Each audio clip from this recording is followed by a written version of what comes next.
Hello जी, अस्सलाम वालेकुम। Call disconnect होगी, इसी तरह से बात कंटिन्यू करते हैं कि जो कुछ लोग होते हैं उसमें ये उन कॉलर का जब सवाल था कि अगर कोई जहनी मरीज है तो उसको कैसे पता चलेगा कि हमारी क्या गलती थी, क्योंकि नहीं, उसको तो देखिए ना, ये तो एक कॉमन सेंस की बात है कि जो जहनी मरीज है उसके ऊपर तो इबादत भी नहीं है, उस पर तो वो नमाज जो हर इंसान पर वाजिब है जब बालिग हो जाए तो उसका नमाज से एक कॉलर मेरे साथ है जी। हेलो, अस्सलाम वालेकुम। अस्सलाम वालेकुम, मैं शाहीन लाहौर से बात कर रही हूँ। जी शाहीन, क्या पूछना चाहेंगी? दुआओं की कबूलियत पे बात हो रही है जी, सवाल कीजिएगा अपना। कि अगर दुआ कबूल नहीं होती तो उसमें हमारे गुनाहों की सजा होती है। सही, ठीक है, आपको इसका जवाब देते हैं। एक और कॉलर मेरे साथ है। हेलो, अस्सलाम वालेकुम। अरे वालेकुम जी, मैं कराची से मोहम्मद आमिर बात कर रहा हूँ जी। क्या पूछना चाहते हैं आप? जी, ये दुआ की कबूलियत के हवाले से मेरा ये था, ये जो हम मज़ारात से जाकर दुआ मांगते हैं तो ये बाज़ लोगों के नजदीक शिर्क में आता है।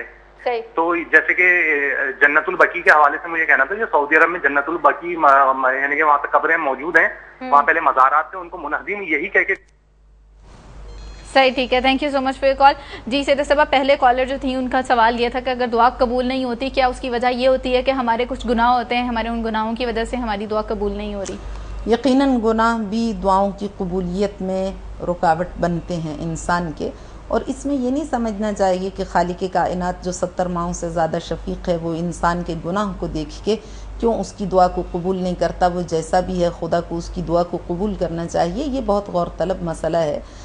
खालिक कायनात जो उसकी ज़ात के साथ आपने ज़्यादती की उसको तो वो नज़रअंदाज कर देता है जब इस्तिजाबत दुआ का मरहला आता है, लेकिन आपने जो दूसरों के साथ बुराइयां की हैं जी, देखिए ना, हुकूकुन नास को पामाल किया, उनको कैसे मुआफ कर सकता है? सही, उसकी बल्कि ज्यादा अहमियत है। जिम्मेदार और रिस्पॉन्सिबल माँ, अपनी शरई जिम्मेदारियों का एहसास रखने वाली माँ ये पसंद करेगी कि उसका बच्चा जाके किसी को कत्ल कर दे, किसी का माल लूट ले, लोगों पे तोहमत लगाए, डाका जनी करे?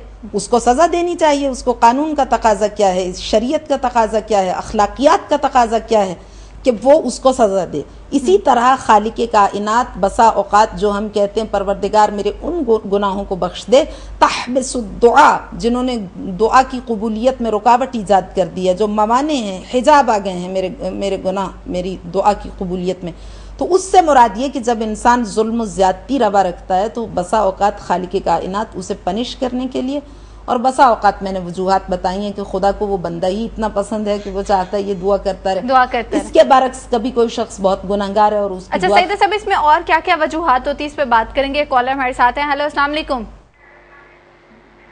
हेलो जी, अस्सलाम वालेकुम। जी वालेकुम सलाम। कौन कहाँ से बात कर रहे हैं? बात कर रहा हूँ कराची से। क्या पूछना चाहेंगे आप? एक तो मैं ये कहना चाहूँगा कि थोड़ा सा खानम को मौका दीजिए, सवालात जो ऑलरेडी जमा हो चुके हैं उनका जवाब देने का। कुछ जल्दी की कॉल्स रोक दीजिए तो मतलब अच्छा होगा कि वो जो आप क्या सवाल करना चाहते हैं? मेरा सवाल ये है कि क्या वसीला ज़रूरी है दुआ मांगने के लिए या बगैर वसीले भी दुआ कबूल हो सकती है? सही, ठीक है, आपको इसका जवाब दे देते हैं। Thank you so much for call. Actually ऐसा है कि बहुत सारी कॉल्स जो हैं वो उनका लोड बहुत ज़्यादा होता है, तो सारी कॉल्स हमने रिसीव करनी होती हैं। जी सीधे सबा, एक तो ये सब, इससे पहले जो एक सवाल था कि क्या मज़ार पे जाके जो लोग दुआ करते हैं वो वहाँ पर जाके उन्हीं नेक लोगों को वसीला बनाते हैं, तो ये वसीला और ये जो दो क्वेश्चन है ये सारे रिलेटेड है, तो इनका जवाब दीजिए। जी, मैं आपसे गुजारिश करती हूँ कि कुरान करीम ने फरमाया वब्तगू इलैहिल वसीला, अल्लाह की जानिब वसीला तलाश करो, और उसके बाद कुरान करीम ही में खालिक कायनात ने इरशाद फरमाया कुल इन कुंतुम तुहिब्बुनल्लाह फत्तबिऊनी युहिब्बुकुमुल्लाह यगफिर लकुम ज़ुनूबकुम वल्लाहु गफूरुर रहीम। अगर तुम चाहते हो कि मोहब्बत हक़ की, मोहब्बत इलाही की मंजिल पर फाइज हो जाओ और अल्लाह तुमसे मोहब्बत करने लगे तो फत्तबिऊनी, पहले रसूल की इत्तिबा करो। पैगम्बर गिरामी इस्लाम सल्लल्लाहु अलैहि वसल्लम हमें खुदा से मिलाने वाले, खुदा का तारुफ कराने वाले, अल्लाह को पहचानवाने वाले, तौहीद का दर्स देने वाले आका नामदार सरकार रिसालत माब सल्लल्लाहु अलैहि वसल्लम। हमें मालूम नहीं कि अल्लाह है या नहीं, हमें मालूम नहीं कुरान किताब इलाही है या नहीं। सादिक मुसद्दक की ज़बान ने फरमाया कि ये कलाम इलाही है, हमने कहा कलाम इलाही। सादिक मुसद्दक ने फरमाया कि कायनात का पैदा करने वाला खुदा वहदहू ला शरीक ला इलाहा इल्लल्लाह, वो खुदा एक है, तो हमने कहा एक है, इसलिए कि हमें मालूम है کہ یہ شخصیت جس کا نام محمد عربی ہے، اس کی زبان کبھی غلطی کا ارتکاب نہیں کر سکتی. صحیح. یہ صادق ہے، یہ امین ہے. اس نے رسالت کا کلمہ بعد میں پڑھوایا اور اپنی صداقت و امانت کا کلمہ پہلے پڑھوایا ہے.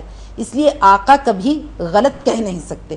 تو اب آقا ہی نے وہ تمام احادیث اور روایات جو ہم تک پہنچائیں، اور قرآن کریم کی آیت بھی ہے، ایک آیت نہیں بے شمار آیات ہیں جو وسیلے پر دلالت کرتی ہیں. جیسا کہ جناب یعقوب علیہ السلام کے بیٹوں نے آ کے جناب یعقوب سے کہا، جب یوسف سے ان کی ملاقات ہوئی تو اس کے بعد کہا یا ابا نستغفر لنا ھذا، اے بابا ہمارے لیے آپ دعا کیجئے، ان کنا لخاطئین، بے شک ہم نے، یا ابا نستغفر لنا ذنوبنا، ہمارے گناہوں کی مغفرت کے لیے دعا کیجئے، بے شک ہم سے خطائیں ہوئیں. تو جناب یعقوب علیہ السلام نے انہیں یہ نہیں ٹوکا کہ تم خدا کو ڈائریکٹ پکارو، بلکہ انہوں نے کہا سوف استغفر لکم ربی، میں ان قریب خدا سے دعا کروں گا. چونکہ جمعرات کی شام ڈھل رہی تھی اور رات آنے والی تھی اور وہ شب جمعہ تھی، تو انہوں نے دعا کو مؤخر کیا، ڈیلے کیا سحری کے انتظار میں، کہ جب شب جمعہ سحری تک پہنچتی ہے تو خدا کی رحمت کے دروازے کھل جاتے ہیں، اور جب ابواب رحمت واہ ہوتے ہیں تو دعا کی سپیڈ بہت زیادہ قبولیت دعا کی ہو جاتی ہے. تو اس لیے انہوں نے یہ کہا اور قرآن کریم نے اس کو نقل کیا. اس کے علاوہ بھی وسیلے کے اوپر بہت سی چیزیں، جیسے جناب یوسف علیہ السلام اللہ کے نبی تھے، تو جناب یعقوب ان کے بھی باپ تھے، وہ بھی اللہ کے برگزیدہ نبی تھے. تو یعقوب خدا سے دعا کرتے تو کیا خدا انہیں آنکھیں واپس نہ لوٹاتا؟ لیکن جناب یوسف نے اپنا کرتا بھائیوں کو دیا اور کہا کہ یہ میرے باپ کے چہرے پہ جا کے ڈال دینا، یات بصیرہ، وہ بینا ہو جائیں گے. اور جیسے ہی بشیر آیا، وہ شخص آیا جو خوشخبری لے کے آیا، اس نے وہ کرتا دیا تو جناب یعقوب علیہ السلام کی بینائی پلٹ آئی. تو یہ وسیلے کی جانب، وسیلے سے مطلب کیا ہے؟ وسیلے کا مطلب یہ ہے کہ وہ شخصیت جو آپ سے زیادہ نیک ہے، آپ سے زیادہ پاک ہے، آپ سے زیادہ باعزت ہے، آپ کسی بڑے شخص سے ملنے کے لیے جاتے ہیں، آپ ڈائریکٹ اس کو نہیں جانتے، وہ آپ کو نہیں جانتا، تو آپ کسی شخص کو ہمراہ لے لیتے ہیں جس کی اس کے ہاں اچھی حیثیت ہے، وہ اچھے تعارف سے اس کو پہچانتا ہے، تو اس کی وجہ سے وہ آپ کا کام کر دیتا. بسا اوقات یہ ہوتا ہے کہ آپ، اللہ تو آپ سے بہت قریب ہے، نحن اقرب الیہ من حبل الورید، شہرگ حیات سے زیادہ قریب ہے، لیکن آپ نے پے در پے اتنی نافرمانیاں کی ہیں، یکے بعد دیگرے کو اس کو ناراض کر لیا. اب آپ کو شرم محسوس ہو رہی اکیلے اس کی بارگاہ کا رخ کرتے ہوئے. اس کی رحمت میں کمی نہیں ہے، لیکن آپ کسی بڑی شخصیت کو ساتھ لے لیں جس کا احترام اس کی بارگاہ میں، جس کا مقام شامخ بہت زیادہ ہے. تو آقا سے زیادہ بڑی شخصیت کون ہو سکتی ہے؟ ان کی نسل طاہرہ سے زیادہ بڑی شخصیات کون ہو سکتی ہیں جو وجی ہیں، جو آبرومند چہرے ہیں بارگاہ خدا بندی کے. اور صحابہ کرام رضوان اللہ علیہم کی حیات طیبہ میں ابھی ایک حدیث ہے، میرا خیال ہے وہ شاید میں اس میں غلط ہوں، کہا جاتا ہے کہ اس زبان سے دعا کرو جس زبان سے تم نے کوئی گناہ نہ کیا ہو. تو وہ مطلب کسی نے پوچھا کہ وہ ایسی ظاہر سی بات ہے ہم لوگ اپنی زبان سے دعا کریں گے، تو فرمایا کہ اس زبان سے کسی اور کی زبان سے دعا کرواؤ، کسی سے دعا کرواؤ، دوسرے کی دعا فوراً مستجاب ہوتی ہے. جو اس پہ میں چاہوں گی آپ ایک چھوٹا سا میسج کنوے کریں پروگرام میں. میرے حق میں دعا کریں گی وہ فوراً قبول ہو جائے گی. جو میں آپ کے حق میں، اس لیے کہ جس کے حق میں کی ہے وہی بات جو آپ نے کہا ہے کہ جس زبان نے گناہ کا ارتکاب نہیں کیا. آپ نے گناہ کا ارتکاب کیا، لیکن جب میں آپ کے لیے دعا کر رہی ہوں تو میری دعا آپ کے حق میں قبول ہو جائے گی. اور ام المومنین حضرت عائشہ سے بھی روایت ہے کہ جب مدینے میں قحط پڑ جاتا تھا تو بی بی صحابہ کرام رضوان اللہ علیہم سے فرماتی تھیں کہ آپ آئیے اور پیغمبر گرامی اسلام صلی اللہ علیہ وآلہ وسلم کی قبر مبارک کے اوپر جو چھت تھی اس میں سوراخ کر دیتے تھے آسمان کی جانب، اور دست دعا بلند کرتے تھے کہ اس مرقد مطہر کے صدقے میں، اس صاحب قبر کے صدقے میں ہمیں اس مشکل سے نکال دے، تو وہ مشکل برطرف ہو جاتی تھی. اور اس کے ہزاروں ریفرنسز حدیث کے میرے پاس موجود ہیں جو اہل سنت اور تمام مذاہب اسلامی میں